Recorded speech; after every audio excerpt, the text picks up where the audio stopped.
എടുത്തു പോയി. വേറൊരു ഓഫീസറിന് കേസായി. 3 പേരെ ഒരാഴ്ചക്കുള്ളിൽ അറസ്റ്റ് ചെയ്തു. കുറേ കഴിഞ്ഞപ്പോഴാണ് 4-മത്തേത്. അതൊരു ASIയുടെ മകനായിരുന്നു. 5-മത്തേത് വലിയൊരു പണക്കാരൻ കോൺട്രാക്ടറുടെ മകൻ. ആ കേസ് ഇപ്പോഴും കോർട്ടിലാണ്. ഞാൻ പോരുന്നതിന് മുമ്പ് എൻ്റെ സൈഡിൽ നിന്നുള്ള എവിഡൻസ് കൊടുത്തിട്ടേ ഉള്ളൂ. അവൾക്ക് ഗവൺമെൻറ്റിൽ നിന്ന് ഒരു ആദിവാസി പെൺകുട്ടി ആയതുകൊണ്ട് കുറച്ച് നഷ്ടപരിഹാരം പോലെ ട്രൈബൽ കമ്മീഷണറിൽ നിന്ന് കിട്ടി. അതും ഫിക്സ്ഡ് ഡെപ്പോസിറ്റിലിട്ടു. പക്ഷെ ഇനിയും ഒത്തിരി നേടാനുണ്ട്. കേസിൻ്റെ അവസാനം എന്തായിരിക്കുമെന്ന് അറിയില്ല. അവർക്ക് പ്രഷറുണ്ട്, എനിക്ക് പ്രഷറുണ്ട്. അതിൻ്റെ പുറമെ ഇവളെ ഒന്ന് റീഹാബിലിറ്റേറ്റ് ചെയ്യണമെങ്കിൽ ഇനിയും ഒത്തിരി നടത്താനുണ്ട്. അവൾക്ക് വായിൽ നിന്ന് കോൺസ്റ്റൻ്റ്ലി ഇങ്ങനെ സലൈവ ഒഴുകിക്കൊണ്ടിരിക്കുക. അപ്പം ഒരു ഹോമിയോ ഡോക്ടറുടെ അടുത്ത് ഇപ്പോൾ ചികിത്സയുണ്ട്. ഇനി അവളെ പഠിക്കാൻ എവിടെയെങ്കിലും വിടണം.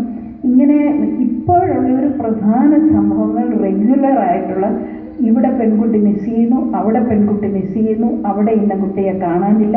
ഇതിനു മുമ്പൊരു ഇതുപോലെ തന്നെ ഒരു 15 വയസ്സുള്ള ഒരു കുട്ടിയെ കിഡ്നാപ്പ് ചെയ്തു. അത് മാസങ്ങൾ കഴിഞ്ഞപ്പോൾ ഒന്നുമില്ല, FIR പോലുമില്ല. Police is not even writing FIR. അത് ഹൈക്കോർട്ട് വരെ പോയി. ഒരു ലോയർ ഫ്രീ ആയിട്ട് ആ കേസ് എനിക്ക് വേണ്ടിയിട്ട് ചെയ്തു. അവളെ 60,000 കൊണ്ടുപോയി വിറ്റ് ആഗ്രയിൽ കല്യാണവും കഴിപ്പിച്ചു 15 വയസ്സാകുന്നതിന്. കാരണം എന്താ? അവർ വലിയ ജമീന്ദാർ, ഹൈ കാസ്റ്റ് ബ്രാഹ്മിൻസ്.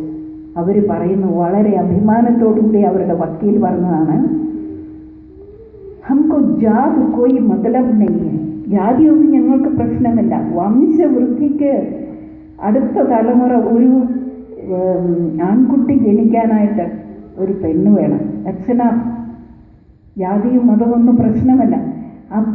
അങ്ങനെ ഒരു ആൺകുട്ടി പ്രസവിച്ച് കഴിഞ്ഞ് പിന്നെ എന്തായിരിക്കും സംഭവിക്കുന്നതെന്ന് വിടുന്നു. പക്ഷേ ഇങ്ങനെയുള്ള കേസുകൾ ഇത് വൻതോതിൽ ഇനി എടുത്താല. കാരണം ഒരുപാട് പെൺകുട്ടികൾ ഇപ്പോൾ കാണാതെ പോകുന്നുണ്ട്. ഈച്ച് കേസ് SPD അടുത്ത് ചെയ്തു വരെ ചെന്നിട്ടൊന്നും നടക്കുക. എല്ലായിടത്തും ഹൈക്കോർട്ടിൽ റിപ്പറ്റീഷൻ കൊണ്ട് പോകാമെന്ന് പറയുന്നത് എളുപ്പമല്ല. ഞാനിനി സ്റ്റോറി അധികം നീട്ടുന്നില്ല. ഞാൻ 2-3 കൂട്ടം എന്താണ് നമ്മളെ നയിക്കുന്നത്. എൻ്റെ അന്ധകാര ദിവസങ്ങളിൽ ആളുകളെന്നോട് പറയും, യു ആർ ക്രേസി. ഒരു സൈക്യാട്രിസ്റ്റിൻ്റെ അടുത്ത് പോകും. ഒരു ബിഷപ്പ് എന്നോട് പറഞ്ഞ, you go to a psychiatrist. ഇന്ന് വരെ പോയിട്ടില്ല കേട്ടോ. I don't know when I will go. ഇങ്ങനെയൊക്കെ കേൾക്കുമ്പോൾ you naturally withdraw. You think something is wrong with you. അതുകൊണ്ടാണ് ഈ അവാർഡ്, ഈ അംഗീകാരം എടുക്കാൻ ഇച്ചിരി പ്രയാസം. കാരണം ഞാൻ ഇൻറ്റേർണലൈസ് ചെയ്താണ് ജീവിച്ചിരുന്നത്. ഞാൻ നോർമലല്ല, സംതിങ് ഈസ് റോങ്. അങ്ങനെയുള്ളപ്പോൾ എനിക്ക് തേടാനായിട്ട് ആകെ ഉണ്ടായിരുന്നത് ബൈബിളിലേക്ക് ആഴ്ന്നിറങ്ങിക്കഴിഞ്ഞപ്പോൾ കിട്ടിയത് എന്താ? ആദ്യം മുതൽ ബൈബിളിൽ ശരിക്കും തുടർന്നുകൊണ്ട് പോയിക്കുമ്പോൾ we can see very clearly God's ways. God was concerned about the poor. ആ എക്സഡസ് ഒക്കെ വായിക്കുമ്പോൾ ക്ലിയർ ആയിട്ട് ദൈവത്തിന് എന്നെ വേദന വരുമോ, വറി വരുമോ ഈ പാവപ്പെട്ടവരുടെ? യെസ്. അതുമല്ല, constantly he took the side of the poor. പാവങ്ങളുടെ സൈഡ് എടുത്തായിരുന്നു ഓരോ സമയവും ഓരോ ഇൻ്റർവെൻഷൻ. പിന്നീട് identified with the poor. Christmas. പിന്നെ ആ ക്രിസ്തുവിൻ്റെ ജീവിതം, ആ മനുഷ്യനായ ക്രിസ്തു എന്നെ ഫാസിനേറ്റ് ചെയ്തത് ഈ ബൈബിളിലേക്ക് ആഴ്ന്നിറങ്ങിയപ്പോഴാണ്. മനുഷ്യനായ യേശു എന്ന് പറയുന്നത് ദൈവമാണെങ്കിൽ എനിക്ക് ആളെ ഫോളോ ചെയ്യാൻ പറ്റിയ, I can follow because what he is doing is because his divine power. But ഒരു സാധാരണ മനുഷ്യനായിട്ട് ജീവിച്ച് ആളുകളുമായിട്ട് ഇടപഴകി പെരുമാറിപ്പോയ ആ വഴി, that is something really fascinating. ഓരോ സംഭവങ്ങളും നോക്കുമ്പോൾ പക്ഷേ കൂടുതൽ സ്ട്രൈക്ക് ചെയ്യുന്ന ബ്ലെസ്ഡ് ആക്കപ്പോൾ ദാരിദ്ര്യത്തിൻ്റെ ആ വഴി മാത്രമല്ല, ആ മന്ദിരത്തിലേക്ക് വന്ന് തറപ്പിച്ച് പറയുന്ന ആ സംഭവം, the spirit of the lord is upon me because he has anointed me to bring good news to the poor.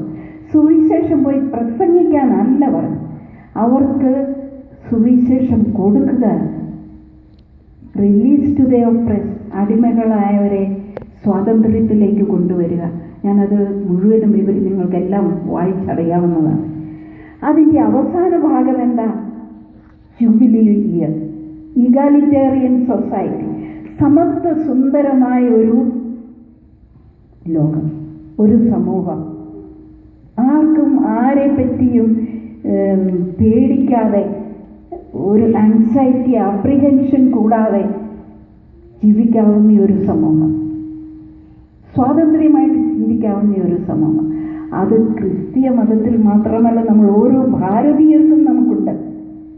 ആ സ്വപ്നം, ആ സന്ദേശം നമ്മുടെ രാഷ്ട്രത്തിൻ്റെ പാവന പുസ്തകത്തിൽ ആദ്യത്തെ വാക്കുകൾ, we the people of India having solemnly resolved to constitute India into a sovereign, socialist, secular, democratic republic and to secure to all its citizens, വലിയവരും പണക്കാരും വലിയ ജാതിക്കാരും ഒന്നുമല്ല, all its citizens, the lowest, justice, social, economic and political, liberty of thought,